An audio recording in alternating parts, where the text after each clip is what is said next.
Associate yourself with men of good quality, if you esteem your own reputation, for 'tis better to be alone than in bad company. A sensible woman can never be happy with a fool. A bad war is fought with a good mind. Be courteous to all, but intimate with few, and let those be well tried before you give them your confidence.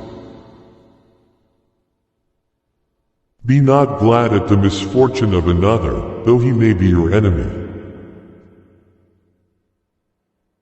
Decision-making, like coffee, needs a cooling process. Discipline is the soul of an army.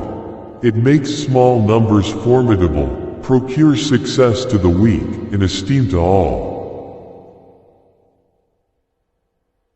Every post is honorable in which a man can serve his country. Few men have virtue to withstand the highest bidder. Guard against the impostors of pretended patriotism.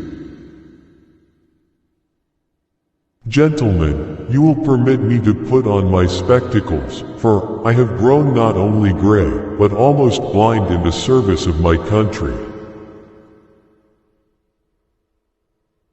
Happiness depends more upon the internal frame of a person's own mind than on the externals in the world. Human happiness and moral duty are inseparably connected.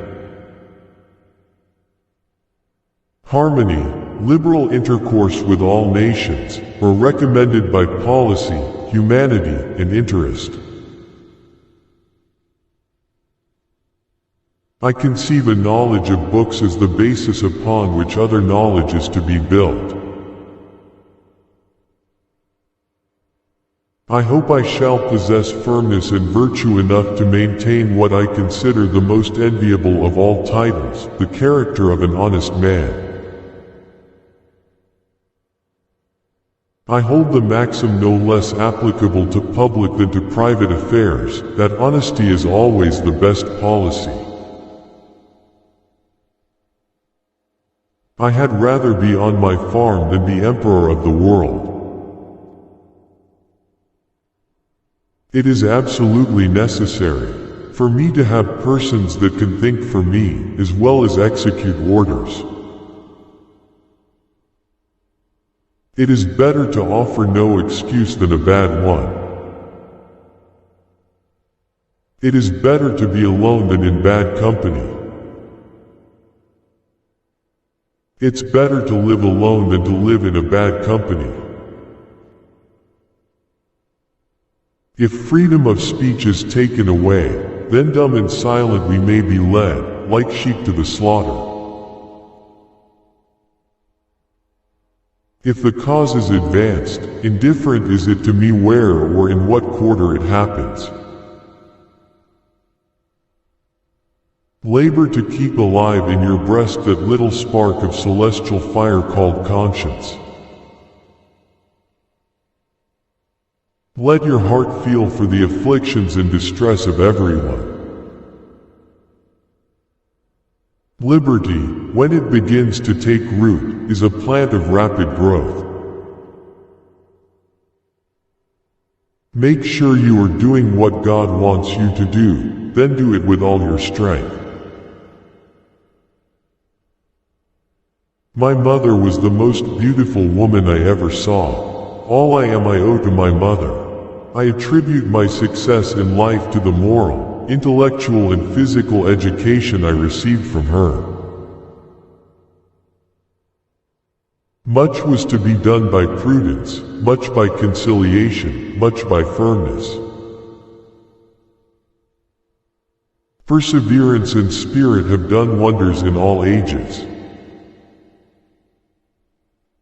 Paper money has had the effect in your state that it will ever have, to ruin commerce, oppress the honest, and open the door to every species of fraud and injustice. Real men despise battle, but will never run from it. Reason and experience both forbid us to expect that national morality can prevail in exclusion of religious principles. Strive not with your superiors in argument, but always submit your judgment to others with modesty.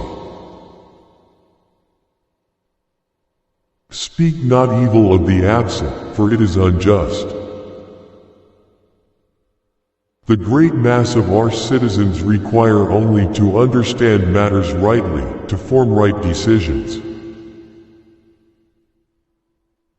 The harder the conflict, the greater the triumph. The time is near at hand which must determine whether Americans are to be free men or slaves. There is nothing which can better deserve our patronage than the promotion of science and literature. Knowledge is in every country the surest basis of public happiness. The turning points of lives are not the great moments. The real crises are often concealed in occurrences so trivial in appearance that they pass unobserved. There is nothing so likely to produce peace as to be well prepared to meet the enemy. To encourage literature and the arts is a duty which every good citizen owes to his country. To persevere in one's duty, and be silent is the best answer to calumny. To be prepared for war is one of the most effective means of preserving peace.